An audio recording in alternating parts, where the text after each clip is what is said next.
आज के वीडियो में हम लोग बात करेंगे कि इनकम टैक्स रिटर्न कैसे फाइल किया जाता है, मतलब आईटीआर कैसे फाइल करते हैं। तो आईटीआर फाइल करने के बहुत सारे तरीके होते हैं, बहुत सारी कैटेगरीज होती हैं। जैसे कि कोई अगर सैलरीड एम्प्लॉई हो तो उनको आईटीआर अगर फाइल करना हो तो उनका अलग तरीका होता है, और अगर कोई बिजनेस प्रोफेशन में हो तो उनके आईटीआर फाइल करने का तरीका कुछ अलग होता है। तो आज हम बात करेंगे कि कैसे एक बिजनेस प्रोफेशन वाले व्यक्ति अपना आईटीआर फाइल कर सकते हैं। तो ध्यान से देखिएगा, इस वीडियो में बने रहिएगा। तो सबसे पहले इसके लिए आपके पास पैन कार्ड होना चाहिए। पैन कार्ड से आप रजिस्टर करते हुए एक अकाउंट बनाएंगे इनकम टैक्स इंडिया के वेबसाइट पे। तो यहाँ पे हम आते हैं, देखते हैं। This is the website of income tax India efiling.gov.in। तो इस वेबसाइट को जैसे हम लोग ओपन करते हैं, यहाँ पे एक पॉपअप आता है। पॉपअप पे जो कुछ डिटेल्स होते हैं, फिर जो नए अपडेट्स होते हैं वो आते हैं। उसके बाद हम लोग यहाँ कंटिन्यू टू होम पेज करेंगे। तो यहाँ हमारे पास 3 ऑप्शंस हैं। अगर हम लोग नए हैं, पहली बार फाइल कर रहे हैं, तो यहाँ पे अपने आप को रजिस्टर करेंगे। इसको रजिस्टर करने के लिए आपके पास पैन कार्ड होना चाहिए, आपके पास आधार कार्ड होना चाहिए, और आपके पर्सनल डिटेल्स आपके पास होने चाहिए। तो यहाँ पे आपको रजिस्टर करके अपना एक नया अकाउंट बनाना होगा। और सपोज़ अगर आप अपने अकाउंट का रजिस्टर पहले कर चुके हैं तो यहाँ पे आपको लॉगिन करना होगा। तो बेसिकली मैं रजिस्ट्रेशन के पार्ट को नहीं बताऊँगा, ये सेल्फ एक्सप्लेनेटरी है, इसको आप कर सकते हैं खुद से। तो यहाँ पे हम लोग लॉगिन करते हैं। अगर मान लीजिए आपका पासवर्ड भूल गए हैं तो आप यहाँ से रीसेट कर सकते हैं। तो I am just going to login here. Login करने से यहाँ पे कुछ यहाँ पे अपना यूज़र आईडी जो कि आपका पैन कार्ड होता है, और पासवर्ड जो कि आपने सेट किया होता है। उसके बाद यहाँ कैप्चा डालने के बाद आप लॉगिन कर सकते हैं। तो लॉगिन करने के बाद यहाँ पे आपको अपना नाम दिखाई देगा, और बाकी आपके जो डिटेल्स होंगे लास्ट लॉगिन के वो सब दिखाई देंगे। हम इन डिटेल्स में नहीं जाएंगे। यहाँ पे अब हमारे पास ऑप्शन है इनकम टैक्स रिटर्न फाइल करने का। तो देखिए डैशबोर्ड में यहाँ पे बहुत सारे ऑप्शंस हैं। तो ये डैशबोर्ड में खुद ही दिखता है कि रिटर्न, व्यू रिटर्न्स, यानी अगर आपने फाइल कर दिया है तो उसको देखने के लिए आपके पास ये ऑप्शन है, और अगर आपको फाइल करना है तो आपके पास ये ऑप्शन है। तो हम लोग यहाँ पे ये वाला ऑप्शन चूज करेंगे। तो इधर हम लोग यहाँ पे क्लिक करके या ई फाइल में जाके इनकम टैक्स रिटर्न पे जा सकते हैं। तो ये दोनों ही तरीके हैं। तो इन दोनों से ही हम लोग यहाँ पे आ सकते हैं। तो हमारा ये वाला पेज खुलता है, और उसके बाद यहाँ पे आपको कुछ चीज़ें सेलेक्ट करनी होंगी, जैसे ITR form number, assessment year आपको सेलेक्ट करना होगा। तो देखिए 2 तरह की चीज़ें होती हैं, एक असेसमेंट ईयर होता है और दूसरा फिनेंशियल ईयर होता है। तो जैसे आप अगर अभी इस बार भर रहे हैं, रिटर्न फाइल कर रहे हैं, तो आपका असेसमेंट ईयर 2020-21 होगा, जो कि लास्ट ईयर, यानी आपने जो पैसा इन्वेस्ट किया है या आपका जो इनकम टैक्स कटा है वो 19-20 के दौरान कटा है। तो फिनेंशियल ईयर आपका 19-20 होगा, लेकिन उसका असेसमेंट 2020 और 21 में किया जा रहा है। तो इसलिए यहाँ पे असेसमेंट ईयर सेलेक्ट करने का दिया है। तो हम लोग यहाँ पे असेसमेंट ईयर 20-21 सेलेक्ट करेंगे, और इसका सेम मतलब होता है कि फिनेंशियल ईयर 19-20 हो जाए।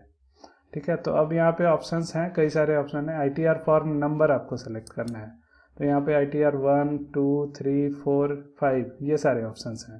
तो अगर आप सैलरीड एम्प्लॉई हैं तो आप आईटीआर 1 भरेंगे, लेकिन अगर आप बिजनेस प्रोफेशन वाले हैं, तो चूँकि मैं यहाँ पे बिजनेस प्रोफेशन वाले की बात कर रहा हूँ, तो उन्हें आईटीआर 4 भरना होगा। तो we have selected ITR 4 when filling type.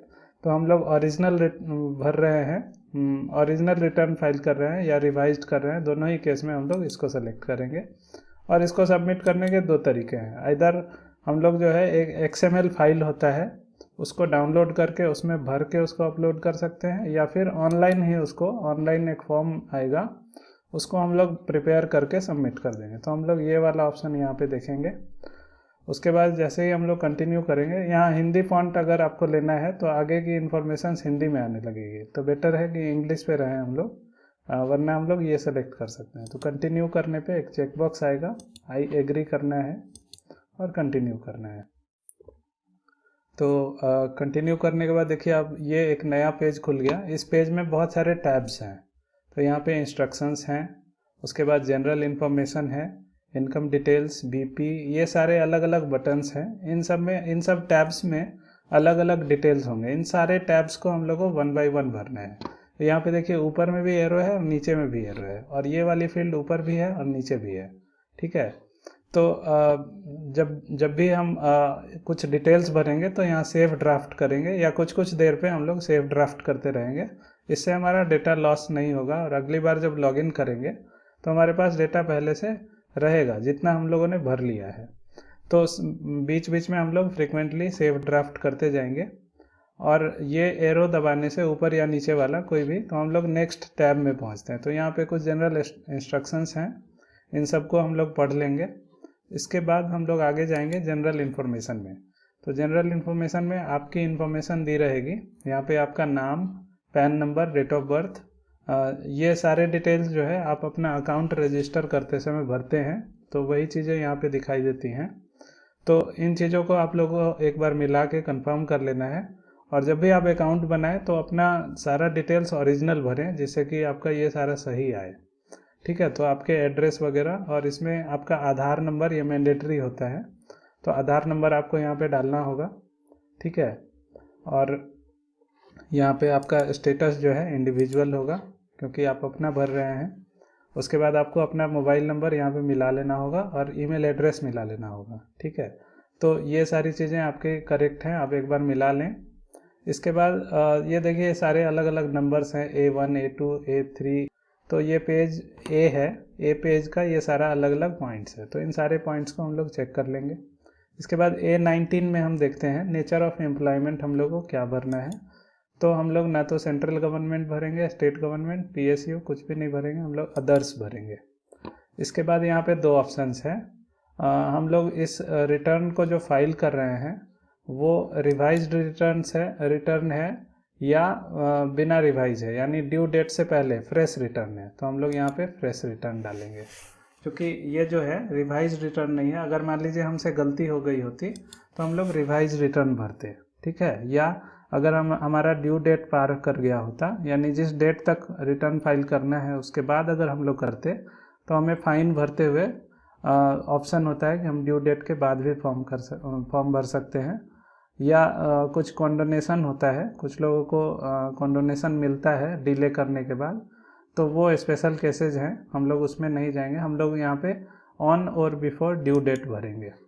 और अगर आपको कोई नोटिस आई है, यानी आपने अगर पहले से भर दिया है, तो उस नोटिस के एवज में आपको भरना होगा, तो वहाँ नहीं, उसकी बात हम लोग नहीं करेंगे। यहाँ पे हम लोग फ्रेश भर रहे हैं, तो ऑन और बिफोर ड्यू डेट यहाँ भरते हुए आगे बढ़ेंगे। इसके बाद देखिए यहाँ पे एक 7th प्रोविजियो होता है कि उसके अंडर आप इनकम टैक्स रिटर्न भर रहे हैं या नहीं भर रहे हैं। तो इसमें हम लोग को नो सेलेक्ट करना है, क्योंकि अगर मान लीजिए लास्ट ईयर आपकी ट्रांजेक्शन्स जो हैं वो 1 करोड़ से ज़्यादा है, या आपने अगर इलेक्ट्रिसिटी कंज्यूम किया है वो अगर 1 लाख से ज़्यादा का किया है, या आपने फॉरेन कंट्री से ट्रैवल करते हुए 2 लाख से ज़्यादा अमाउंट वगैरह इनकर किए हैं, तो उन सारे केसेज में ये सब सेलेक्ट करना होगा आपको। उन सारे केसेज में आपको 7th प्रोविजियो में यस करना होगा, और यहाँ पे ये सारे बॉक्स जो है ओपन हो जाते हैं। बट यहाँ पे ये सारा ऑप्शन नहीं है, तो हम लोग नो करेंगे, तो ये अब हाईलाइटेड नहीं होगा। इसके बाद यहाँ पे हम लोग क्या करेंगे कि अगर हम लोग खुद से अपना रिटर्न फाइल कर रहे हैं तो यहाँ पे हम लोग करेंगे नो, लेकिन अगर हमारे बदले में हमारे बिहाफ में कोई और अगर भर रहा है, रिप्रेजेंटेटिव अगर कोई भर रहा है, तो हम लोग यहाँ पे यस करेंगे। और उस केस में रिप्रेजेंटेटिव का नाम और उसकी कैपेसिटी भरनी होगी, उसका एड्रेस और उसका पैन नंबर भरना होगा। तो यहाँ चूँकि हम लोग खुद से भर रहे हैं, इसलिए यहाँ पे हम लोग नो करेंगे। तो इस पेज में या इस टैब में जनरल इन्फॉर्मेशन में बस यही खास बातें हैं जिसका ध्यान हम लोग देंगे। उसके बाद हम लोग आगे बढ़ेंगे तो देखेंगे हमारे पास अब इनकम डिटेल्स वाली टैब आ गई, इनकम टैक्स वाली टैब आ गई है। इस टैब में हम लोग देखेंगे कि बहुत सारे डिटेल्स हैं।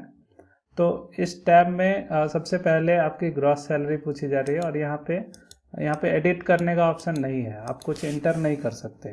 वो इंटर कहाँ से करेंगे, तो यहाँ से करेंगे। बट देखिए यहाँ पे लिखा है सैलरी एज पर सेक्शन 17(1), तो चूँकि ये सैलरीड पर्सन के लिए नहीं है, बिजनेस प्रोफेशन वाले के लिए है, तो यहाँ पे हम लोग क्या करेंगे, या ऐसा भी हो सकता है कि कुछ लोग सैलरीड हों और साथ में बिजनेस भी कर रहे होंगे, तो उनको यहाँ अपनी सैलरी भरनी होगी और दूसरे वाले टैब में बिजनेस प्रोफेशन का डिटेल भरना होगा। लेकिन मैं ये मान के चलता हूँ कि नॉन सैलरीड एम्प्लॉई है, तो यहाँ पे सैलरी 0 भर देंगे।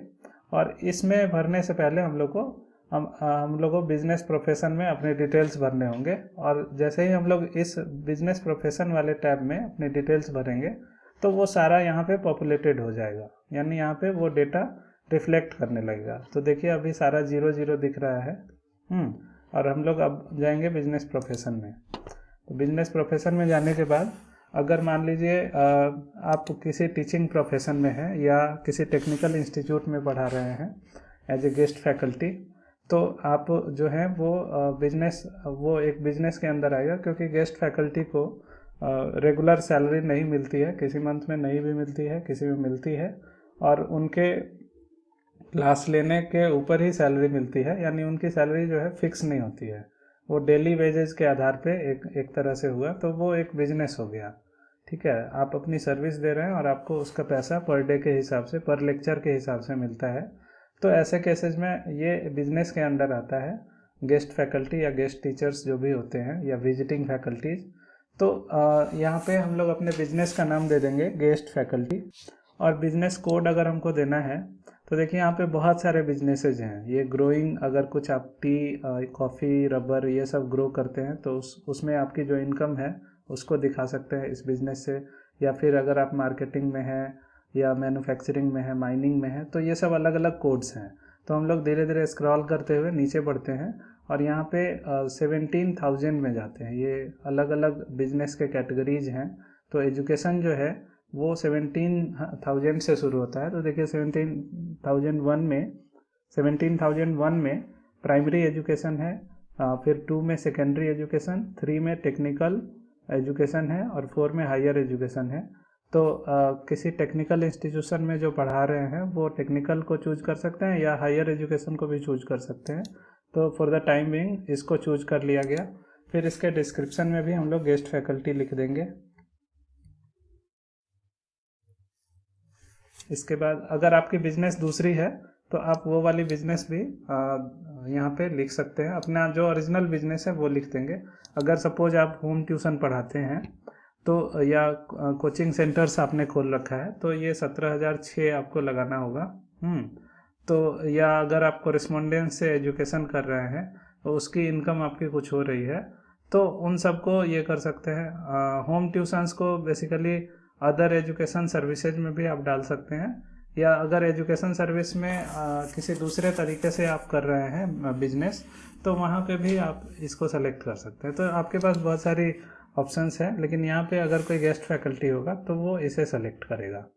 इसके बाद देखिए अब आपको अपने पूरे साल की जो आपकी कमाई है, वो जो भी पैसे आपको आपके अकाउंट में या चेक के रूप में मिले हैं, यानी आपको जो भी पैसा डायरेक्टली अकाउंट में ट्रांसफ़र हुआ है या चेक के रूप में मिला है और उससे आपने अपने अकाउंट में डाला है, तो उसके डिटेल्स को आप लोग यहाँ पे भरेंगे। जैसे मान लीजिए अगर पूरे साल में आपकी कमाई 2 लाख रुपए है, ठीक है, तो यहाँ पे हमने 2 लाख अपना भर दिया। और अगर आपको किसी अदर मोड से कुछ और इनकम हुआ है, जैसे मान लीजिए आपको कभी कैश में पैसे मिले हैं किसी महीने में, तो अगर सपोज आपके पास 10,000 रुपये कैश के रूप में आपको मिले हैं, तो आप अदर मोड में इसको रख देंगे। तो 2,10,000 टोटल आपकी इनकम हो गई। अब इसके बाद यहाँ पे ये E1 का A है और E1 का B है। तो आपको यहाँ पे 2 फील्ड्स फर्दर जो है, देखिए यहाँ पे बार बार मैसेज आता है कि आपको अपना ड्राफ्ट सेव करना है, तो आप फ्रिक्वेंटली ड्राफ्ट को सेव करते रहिए। इसके बाद अगला ऑप्शन क्या है कि ये E1 के रिस्पेक्ट में आपको फिर से एक एंट्री करनी है। E1 के A के रिस्पेक्ट में ये एंट्री करनी है और E1 के B के रिस्पेक्ट में ये एंट्री करनी है। तो यहाँ पे लिखा है कि 6% ऑफ दिस अमाउंट, यानी इस अमाउंट का 6% या इस अमाउंट का जितना आपने अर्न किया है उसमें जो भी हायर है वो आप भर दीजिए। मान लीजिए अगर आपको 2 लाख रुपए मिले, लेकिन उसमें आपकी जो अर्निंग हुई है वो 2 लाख नहीं हुई है, हो सकता है उससे कम ही हुई हो। माना जाता है कि यहाँ पे जितने इस अकाउंट में आए हैं एटलीस्ट 6% या जो भी आपकी अर्निंग हुई है, जो ओरिजिनल अर्निंग हुई है, उसको आपको भरना है, उन दोनों में जो भी हायर हो। तो सपोज ये जितने भी पैसे आए हैं, चूँकि फैकल्टी को जो भी पैसे आएंगे वो पूरी अर्निंग होगी। अदर बिजनेसेस में जिसमें कि हम किसी से सामान लेते हैं और किसी और को बेचते हैं, तो वहाँ पे ये सारे जो हैं वो अलग अलग हो सकते हैं। तो गेस्ट फैकल्टी के प्रोफेशन में जो भी पैसे आते हैं वो अर्निंग हो जाती है। तो यहाँ पे हम लोग फिर से 2 लाख भर देंगे। और ये वाला जो है ये भी जो कैश में आया है, अगर सपोज कि ये पूरी हमारी कमाई हुई है तो 10,000 हमने यहाँ भर दिया। अगर कैश नहीं है तो यहाँ पे हम 0 भर देंगे और यहाँ भी 0 भर देंगे। तो ये टोटल जो है हमारा 2,10,000 A + B हो गया। ये वाला हमारा इनकम जो है 2,10,000 हो गया। अब हमारा जो इनकम है, अब यहाँ पे अगर कुछ अदर बिजनेसेस भी हैं जो कि सेक्शन 44ADA के अंदर आते हैं। ये वाला बिजनेस जो था 44AD में था, तो इसके अंदर भी बहुत सारे बिजनेस कोड होते हैं। तो चूँकि हम लोगों ने भर लिया है और अब हमारा जो अदर बिजनेस है वो कुछ नहीं है, तो हम यहाँ से नहीं भरेंगे। लेकिन मान लीजिए अगर हमारे एक से ज़्यादा बिजनेस हैं जो कि इस कैटेगरी के अंदर आते हैं, तो यहाँ पे जैसे फिल्म आर्टिस्ट है, मेडिकल प्रोफेशन में है, या कोई अदर फोटोग्राफी है, इंटीरियर डेकोरेशन है, तो उन बिजनेस में अगर आते हैं तो उनमें यहाँ पे सेलेक्ट करना होगा और यहाँ भी अपनी इनकम शो करनी पड़ेगी। तो यहाँ पे मैं एज्यूम करता हूँ कि एक ही बिजनेस है। इसके बाद अब हम नीचे आते हैं। नीचे इन सब में अभी कुछ नहीं भरना है। नीचे हम लोग आते जाते हैं, जिसकी GST होगी वो अपना GST भरेगा। अब देखिए यहाँ पे कुछ 2-3 चीज़ें जो हैं गेस्ट फैकल्टी को या गेस्ट टीचर्स को भरना ज़रूरी होता है यहाँ पे। जैसे यहाँ पे ये वाला अगर आप इसे नहीं भरेंगे, सन्ड्री क्रेडिटर्स को E15 में है, तो आपका ये टोटल जमा नहीं होगा। तो सन्ड्री क्रेडिटर्स का मतलब मैं समझा देता हूँ। यहाँ पे हम लोग 0 भरेंगे। सन्ड्री क्रेडिटर्स का मतलब है कि अगर मान लीजिए आप कोई बिजनेस कर रहे हैं, तो सन्ड्री का मतलब होता है कि अनइम्पॉर्टेंट और ए लॉट ऑफ थिंग्स जिसको कि मेंशन हम लोग नहीं कर सकते, मिसलेनियस चीज़ें जो हैं जिनको मेंशन करना डिफ़िकल्ट है। लेकिन बहुत सारे लोगों से अगर आपका बिजनेस चल रहा है और आपके बिजनेस में अगर कोई आपको सर्विस प्रोवाइड कर रहा है और उसके बदले में वो आप उसे कुछ पेमेंट करते हैं या करने वाले हैं, तो वो आपके लिए क्रेडिटर हो गया।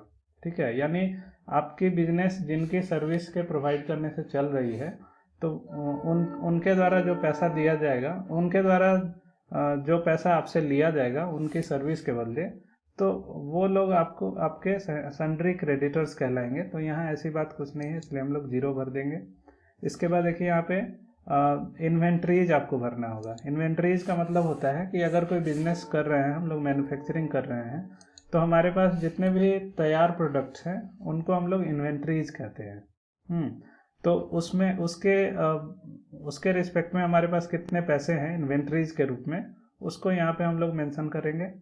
और ये सन्ड्री क्रेडिटर्स में जो भी जिन लोगों ने हमें सर्विस दिया है और उसका पेमेंट हम लोग करने वाले हैं, तो उनके पेमेंट के पैसे को हम लोग यहाँ पे रखेंगे। और सन्ड्री डेटर्स जो हैं ऐसे लोग हैं जो हमारे कस्टमर्स हैं, यानी हमारे तैयार प्रोडक्ट्स को खरीदेंगे, तो ये हमारे डेटर्स हैं, यानी ये हमसे ये हमारे प्रोडक्ट्स को खरीदते हैं, कॉमर्शियल प्रोडक्ट्स को खरीद रहे हैं। तो सन्ड्री डेटर्स में यहाँ पे 0 हो जाएगा, क्योंकि हमारी जो बिजनेस है वो टीचिंग प्रोफेशन है, तो वहाँ पे ऐसी कुछ चीज़ें नहीं हैं। फिर इसके आगे अब हम लोग कैश इन हैंड कुछ भर सकते हैं कि मान लीजिए अगर हमारे पास कुछ 5,000 रुपये हाथ में कैश हैं, जो भी पैसे हैं उनके अलावा अभी हमारे पास कितना है वो हम लोगों को लिखना है। तो 5,000 हमने कैश लिख दिया। ठीक है, तो हमारे पास टोटल एसेट आ गया, यानी हमारी जो संपत्ति है वो अभी 5,000 की है। ये सब हमारे अर्निंग के अंदर की होगी। तो अर्निंग में अभी आपका टोटल 210 ही दिखाएगा, 2,10,000 ही दिखाएगा।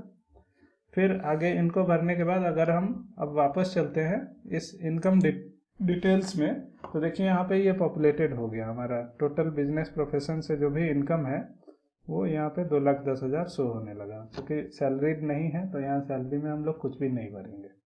इसके बाद धीरे धीरे हम लोग नीचे आते हैं।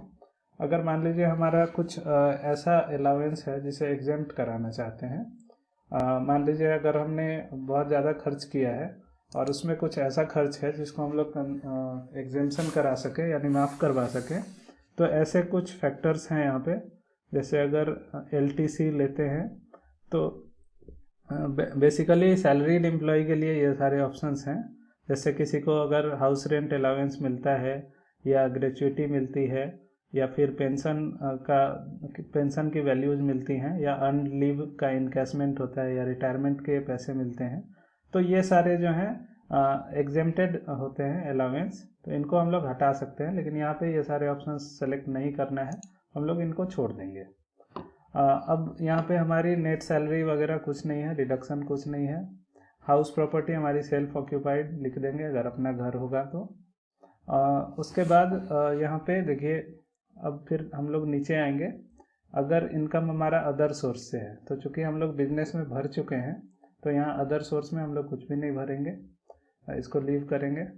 अब यहाँ पे देखिए, अगर आपकी कुछ सेविंग्स है, यहाँ पे देखिए इस साल लॉकडाउन के वजह से गवर्नमेंट ने एक अनाउंसमेंट किया था कि हम लोग 1 अप्रैल से, चूँकि 31 मार्च तक ही फिनेंशियल ईयर एंड हो जाता है, लेकिन इस बार लॉकडाउन की वजह से क्राइटेरिया थोड़ा रिलीज किया गया था और ये कहा गया था कि 1 अप्रैल से 31 जुलाई तक जो भी इन्वेस्टमेंट करेगा वो अपने पुराने फिनेंशियल ईयर में उस इन्वेस्टमेंट को दिखा सकता है।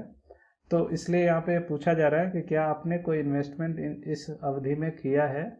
अगर किया है तो हाँ कीजिए, अगर उसको मेंशन करना चाहते हैं तो, अगर नहीं किया है तो उसको नो कर सकते हैं, तो यहाँ पे नो कर देते हैं। उसके बाद अगर आपने LIC में या कुछ प्रीमियम्स लिए हैं, कुछ प्रोविडेंट फंड या इक्विटी शेयर्स इत्यादि में अगर आपने कुछ सब्सक्रिप्शन लिया है, तो उसमें जो भी आपने सेविंग की है उसको यहाँ पे भर सकते हैं। सपोज आपकी सेविंग अगर 5000 है, आपने LIC में 5000 लिया है तो वो भर दीजिए, अगर नहीं लिया है तो 0 भर दीजिए। इसके बाद आपका जो पेंशन फंड है, तो ये गवर्नमेंट एम्प्लॉइज़ जो हैं कई तरह के पेंशन फंड में अपने पैसे लगाते हैं। उसको हम लोग बेसिकली गवर्नमेंट एम्प्लॉय का जो NPS होता है, तो उसमें हम लोग इसको भर सकते हैं, pension scheme, national pension system. वो गवर्नमेंट एम्प्लॉय अगर होते हैं तो वो यहाँ पे भरते हैं, तो इसको यहाँ पे हम लोग लीव कर सकते हैं। इसके बाद अगर आपका मेडिकल ट्रीटमेंट में कुछ खर्च हुआ है तो उस सबको यहाँ पे आप डाल के घटा सकते हैं। अगर आपने हायर एजुकेशन पे लोन लिया है तो उसको यहाँ घटा सकते हैं। अगर आपने हाउस प्रॉपर्टी का लोन लिया है तो उसको भी यहाँ से घटा सकते हैं, उसके पैसे लगा के, उसके इंटरेस्ट में जो पैसे आपके लगे हैं उसको यहाँ पे लिख के घटा सकते हैं। तो इस तरह के बहुत सारे ऑप्शंस हैं। तो बेसिकली यहाँ पे अगर कोई ऑप्शंस नहीं है आपके, तो आप इन सबको 0 करके छोड़ दीजिए। और उसके बाद आप देखिए यहाँ पे आपका टैक्स कैलकुलेट किया जाता है, तो आपकी कैलकुलेटेड टैक्स जो है वो 0 है, क्योंकि आपका जो अमाउंट है, इनकम है 2,10,000 है, जो कि स्लैब 2,50,000 से कम है। तो यहाँ पे आपकी टोटल वो 0 शो हो रही है। तो इसके बाद ये हमारा टैब पूरा कंप्लीट हो जाता है। फिर हम टैक्स डिटेल्स में जाते हैं। तो टैक्स डिटेल्स में आपका जो भी अर्निंग हुआ होगा,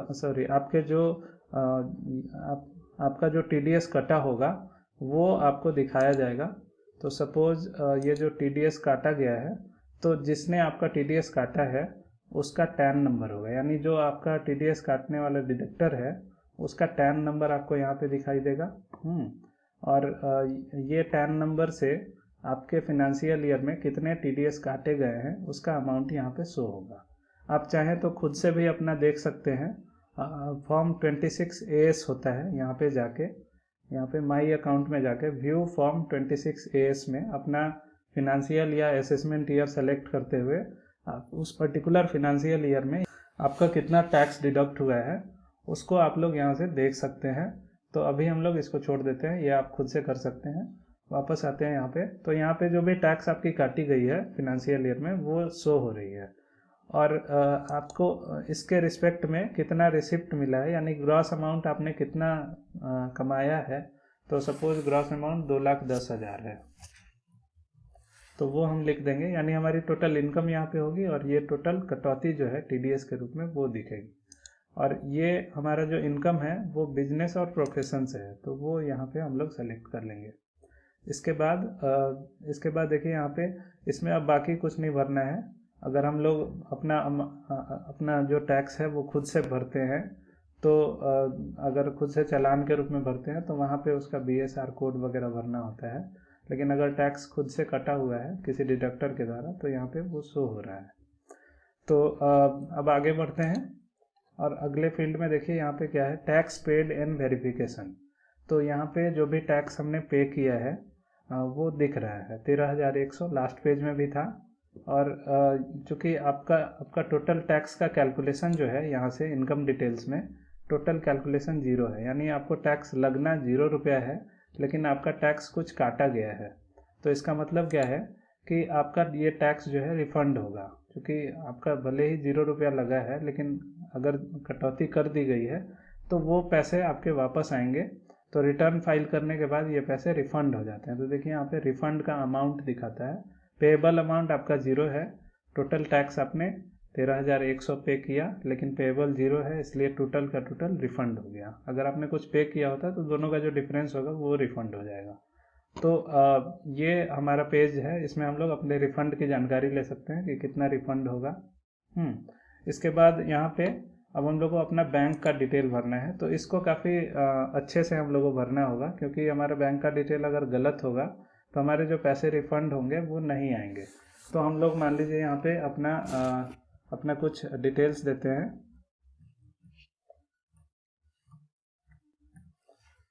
कुछ अपना बैंक का डिटेल हमने भर दिया, अपना अकाउंट नंबर भर दिया। ये अकाउंट नंबर हम लोग को सही सही भरना होगा, ठीक है। अगर ये गलत होगा तो हमारे पैसे नहीं मिलेंगे। तो हम लोग इसको सेलेक्ट कर लेंगे इस अकाउंट को, और इससे हम लोग रिफ़ंड ले सकते हैं, ठीक है। अगर हमारे कुछ और अकाउंट्स होंगे तो हम उनको भी यहाँ पे ऐड कर सकते हैं, और जिस अकाउंट में पैसे वापस लेने हैं उसको हम लोग सेलेक्ट कर लेंगे। इसके बाद अब फाइनली यहाँ पे वेरिफिकेशन का ऑप्शन होता है। तो यहाँ पे अपना नाम लिखना होता है। इसके बाद आप चूँकि नाम आपका लिखा होता है, आपके अकाउंट से ही ये अटैच होता है, फादर्स नेम भी लिखा होता है, आपका पैन नंबर यहाँ लिखा होता है, आज की डेट रहती है। तो लेकिन इसमें आपको सेल्फ सेलेक्ट करना होगा, क्योंकि आप ये खुद ही भर रहे हैं। अगर कोई रिप्रेजेंटेटिव भरता तो आप वहाँ पे रिप्रेजेंटेटिव भरते। तो यहाँ पे सेल्फ सेलेक्ट कर लेंगे, और जो आपकी प्लेस है वो प्लेस आप भर देंगे। जैसे आपकी प्लेस अगर पटना है तो आप पटना भर देंगे। इसके बाद देखिए यहाँ पे 3 ऑप्शंस हैं आपके पास। ऑप्शन क्या है सबमिट करने का, कि अगर आप सबमिट करने के तुरंत बाद जो है तुरंत बाद आप अगर ई वेरीफाई करना चाहते हैं तो इसके सबमिशन के जस्ट बाद ई वेरिफिकेशन का ऑप्शन आएगा। और ऐसे केसेज में कई बार क्या होता है कि OTP नहीं आता है और ई वेरिफिकेशन संभव नहीं हो पाता है।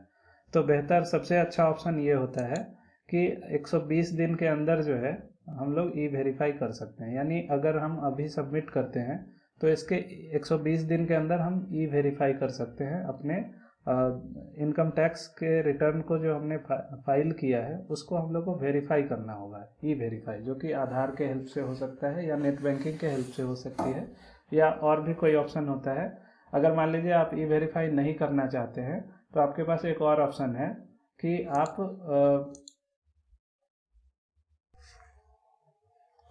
अगर आपके पास आधार नंबर नहीं है या आधार से जो फ़ोन नंबर है, आधार तो आपके पास होना ही चाहिए वरना आप ये रिटर्न फाइल नहीं कर सकते हैं।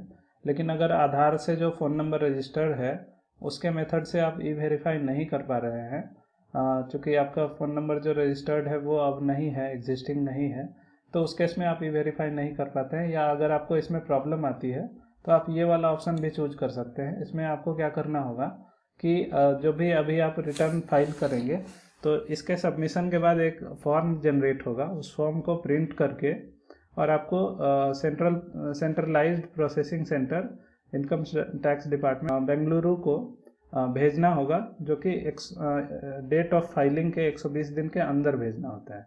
तो इसमें आपको स्पीड पोस्ट करके या स्पीड पोस्ट करके वहाँ पे एक लेटर भेजना होगा, और उसके बाद वहाँ पे CPC जो है वो वेरीफाई करती है। तो आप ई वेरिफिकेशन से बच जाते हैं। लेकिन ई वेरिफिकेशन से क्या होता है कि आपका इमीडिएटली वेरीफाई हो जाता है, ठीक है, और इसमें आपका बहुत ज़्यादा दिन लगेगा। तो बेहतर है कि हम लोग, आजकल सबके पास आधार और या नेट बैंकिंग होता है, तो बेहतर है कि हम लोग ये वाला ऑप्शन सेलेक्ट करें।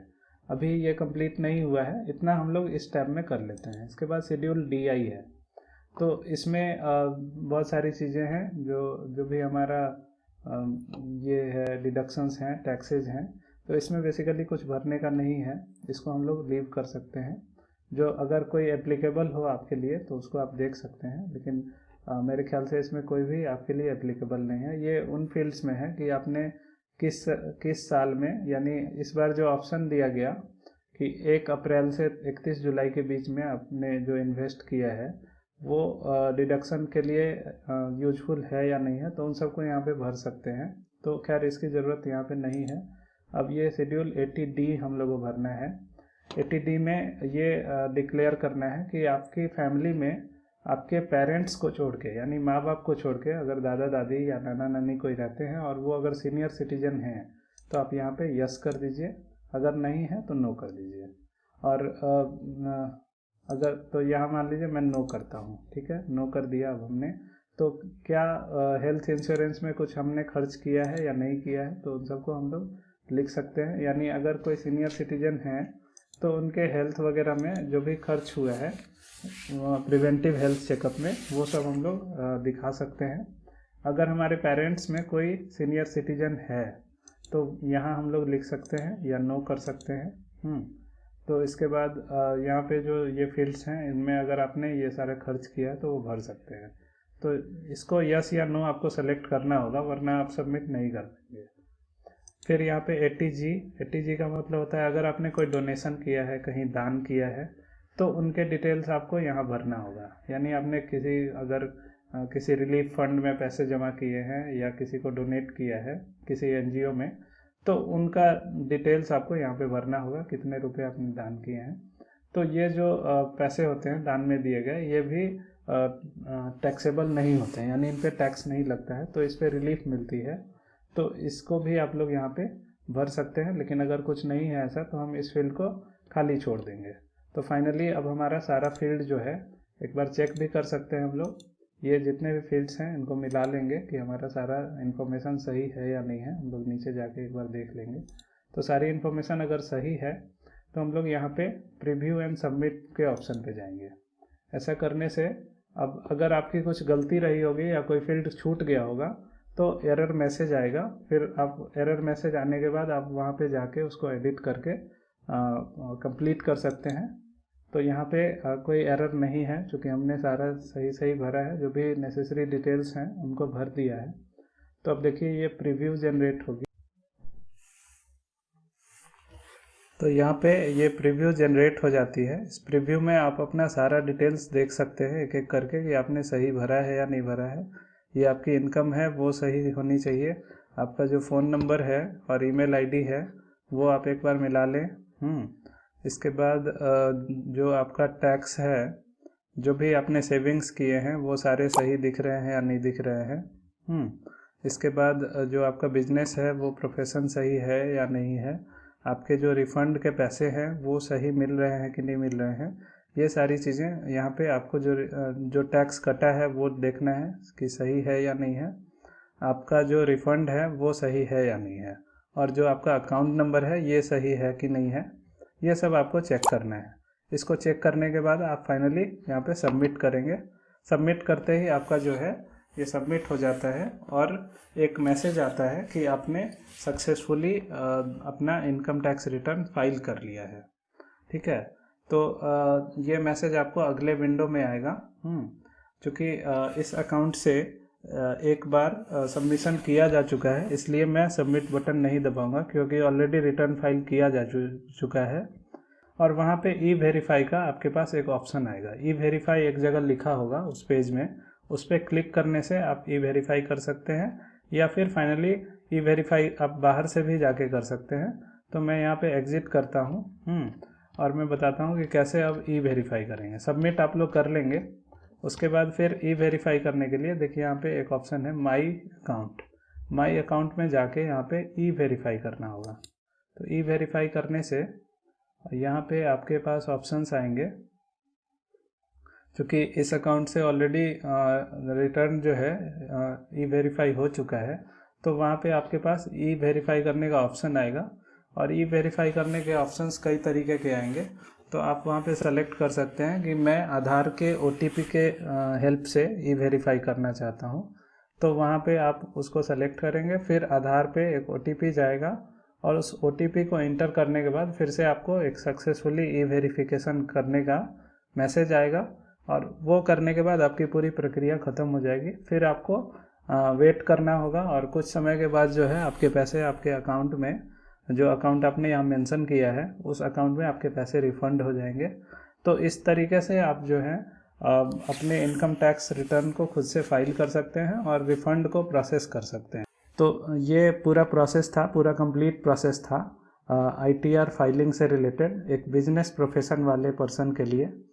और इसमें अगर कहीं आपको कोई दिक्कत हुई होगी तो आप डेफिनेटली कमेंट सेक्शन में लिख के पूछ सकते हैं। जो भी आपकी दिक्कत होगी उसको ज़रूर मैं कोशिश करूँगा सॉल्व करने का। तो तब तक के लिए अलविदा। Thank you very much for watching this video. Meeting you next time for another useful video. Thank you very much.